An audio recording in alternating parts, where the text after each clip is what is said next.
رسولہ الکریم اما بعد فاعوذ باللہ من الشیطان الرجیم بسم اللہ الرحمن الرحیم وما ارسلناک الا رحمۃ للعالمین وقال اللہ سبحانہ وتعالی ما کان محمد ابا احد من رجالکم ولکن رسول اللہ وخاتم النبیین وکان اللہ بکل شیء علیما وقال النبی صلی اللہ علیہ وسلم انا خاتم النبیین لا نبی بعدی صدق اللہ العظیم وصدق رسولہ النبی الکریم ونحن علی ذلک لمن الشاہدین والشاکرین والحمد للہ رب العالمین رب اشرح لی صدری ویسر لی امری واحلل عقدۃ من لسانی یفقہوا قولی۔ انتہائی قابل احترام اساتذہ کرام اور عزیز طلبہ، اللہ رب العزت نے اپنے انسانوں کی ہدایت کا سلسلہ نبیوں کی محنت کے ساتھ جوڑا ہے، اور انبیاء علیہم السلام میں سے سب سے پہلے نبی جناب سیدنا حضرت آدم علیہ السلام تشریف لائے، اور سب سے پہلے انسان بھی ہیں، سب سے پہلے نبی بھی ہیں، تاکہ کل کو قیامت والے دن کوئی شخص یہ نہ کہے کہ اللہ مجھے بتانے والا سمجھانے والا آیا کوئی نہیں۔ سب سے پہلے انسان کو اللہ نے نبوت کا تاج عطا فرمایا ہے، اور قرآن کریم میں فرمائے والی کل قوم ہاد، ہر قوم کے لیے ہم نے رہنما بھیجے ہیں۔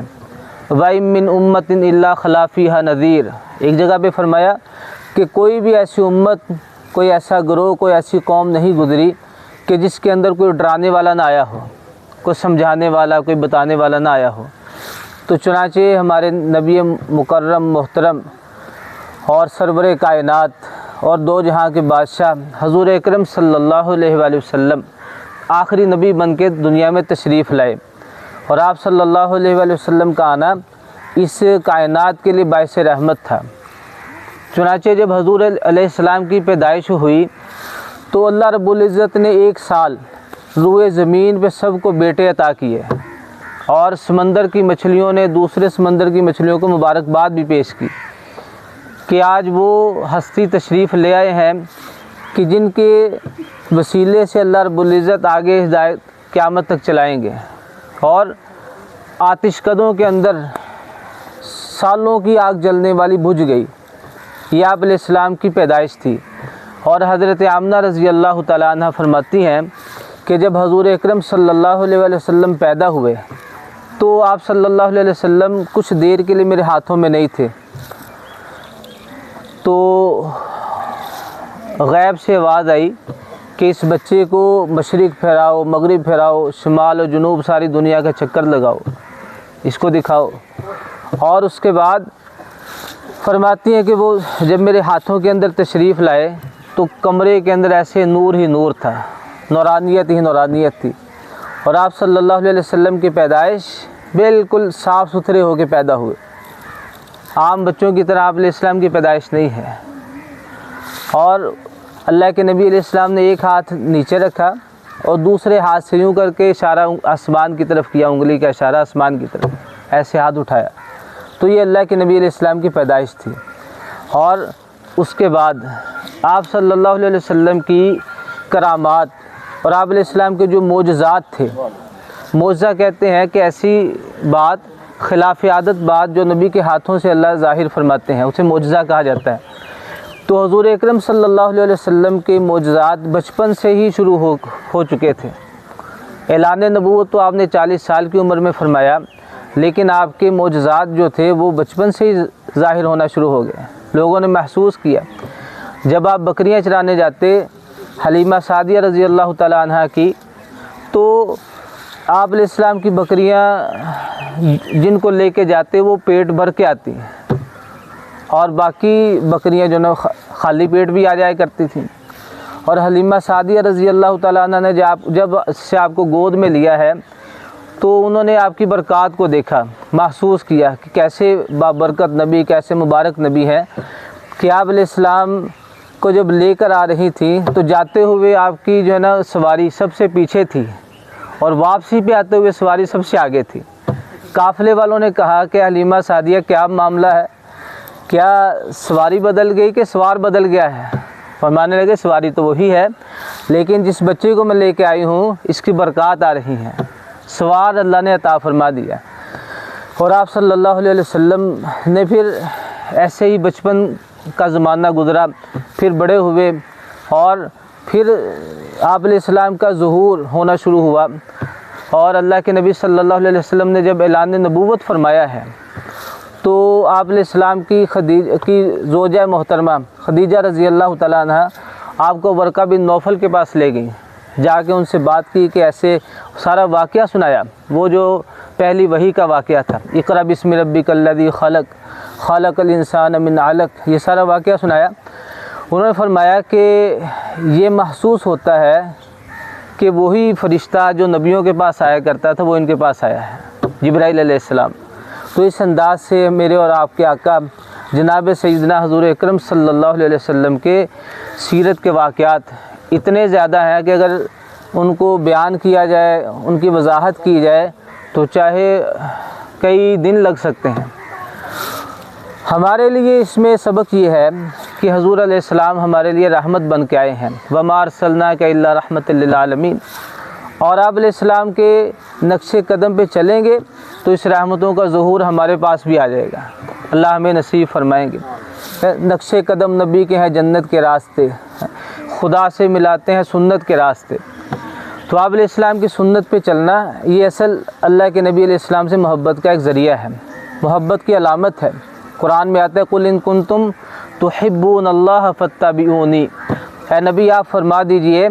اگر تم اللہ سے محبت کرتے ہو تو میری اتباع کرو، یحببکم اللہ ویغفر لکم ذنوبکم، اللہ تم سے محبت کریں گے، تمہارے گناہوں کو معاف فرمائیں گے۔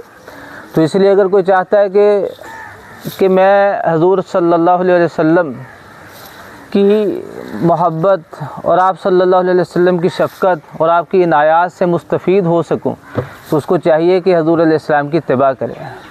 اور آپ علیہ السلام کے نقش قدم پہ چلے گا تو انشاءاللہ ساری برکات اللہ نصیب فرمائیں گے۔ اللہ کے نبی علیہ السلام کا فرمان ہے من احیا سنتی فقد احبنی، جس نے میری سنت کو زندہ کیا اس نے میرے ساتھ محبت کی ہے، ومن احبنی کان معی فی الجنہ،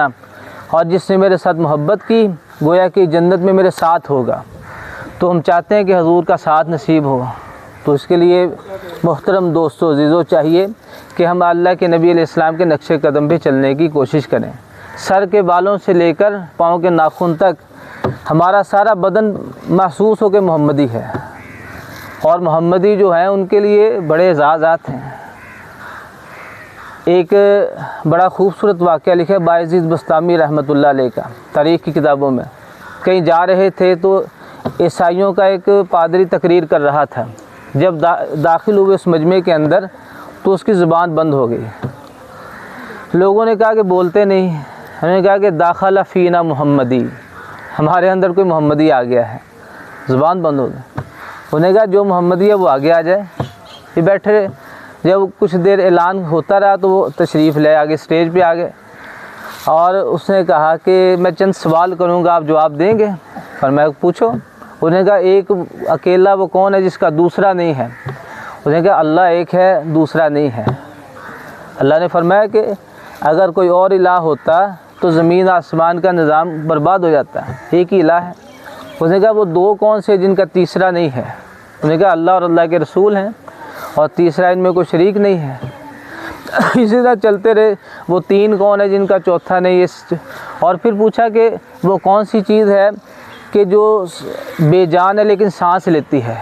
بے جان چیز سانس لیتی ہے؟ انہوں نے کہا کہ صبح کے بارے میں اللہ نے فرمایا وَالصُّبْحِ اِذَا تَنَفَّسَ، صبح کا وقت سانس لیتا ہے، صبح کا وقت بے جان ہے لیکن سانس لیتا ہے۔ انہوں نے کہا وہ کون سی چیز ہے بے جان چیز جس نے بیت اللہ کا طواف کیا ہے؟ فرمایا کہ حضرت نوح علیہ السلام کی کشتی تھی، بیت اللہ کا طواف کیا اور پھر جودی پہاڑ کے ساتھ جا کے رک گئی۔ اسی طرح سوالات کا سلسلہ چلتا رہا، تو پھر انہوں نے فرمایا کہ اب میرا بھی ایک سوال ہے، سوال یہ ہے کہ بتاؤ کہ جنت کی چابی کس کے ہاتھ میں ہے؟ وہ چپ ہو گیا۔ میں نے کہا بتاؤ، لوگوں نے بھی اصرار کیا بھائی بتاؤ تو صحیح، آپ نے تو سوالات کی بچھاڑ کر دی اور آپ ایک بھی جواب نہیں دے رہے۔ انہوں نے کہا کہ پتہ تو ہے لیکن تم مانو گے نہیں، جواب تو میں بتا سکتا ہوں لیکن تم اس کو تسلیم نہیں کرو گے۔ ان کا جنت کی چابی حضور اکرم صلی اللہ علیہ وسلم کے ہاتھ کے اندر ہے۔ تو میرے محترم دوستو عزیزو، اللہ پاک نے ہمیں ایسے نبی عطا فرمائے ہیں کہ جن کے نقش قدم پہ چلنا دنیا اور آخرت کی برکات کا ذریعہ ہے۔ اور آپ علیہ السلام نے ایسی رہنمائی فرمائی، اگر کوئی آدمی بادشاہ ہے تو بادشاہت کے اندر رہتے ہوئے حضور کی تعلیمات سے جو ہے نا اس کو مکمل رہنمائی مل سکتی ہے۔ ایک آدمی فقیر ہے تو فقر کے اندر رہتے ہوئے حضور کی زندگی سے مکمل رہنمائی حاصل کر سکتا ہے۔ ایک آدمی اگر کسی بھی حالت کے اندر ہے، ملازمت میں ہے، کاروبار کے اندر ہے، کسی بھی دنیا کے شعبے کے اندر ہے، تو اللہ کے نبی علیہ السلام کی رہنمائی لے سکتا ہے، اس کو مکمل رہنمائی ملے گی۔ ایسا نہیں ہوگا کہ اس کو کچھ مل جائے کچھ نہ ملے، نہیں میرے محترم دوستو، اللہ اس کو سب کچھ عطا فرمائیں گے۔ اللہ پاک ہمیں اپنے پیارے حبیب علیہ السلام کی پکی سچی محبت نصیب فرمائے، اور محبت کا اظہار ہمارے عمل سے ظاہر ہوگا۔ پتہ چلے گا کہ ہم اگر عمل حضور علیہ السلام کے عمل والا کر رہے ہیں تو یہ اس بات کی دلیل ہوگی کہ ہمارے دل کے اندر ہمارے نبی علیہ السلام کی محبت بھی ہے، الفت بھی ہے، مودت بھی ہے، اور ہم ان سے عقیدت بھی رکھتے ہیں۔ کیونکہ زبانی جمع خرچ سے، زبانی جنت دعووں سے تو بات نہیں بنے گی،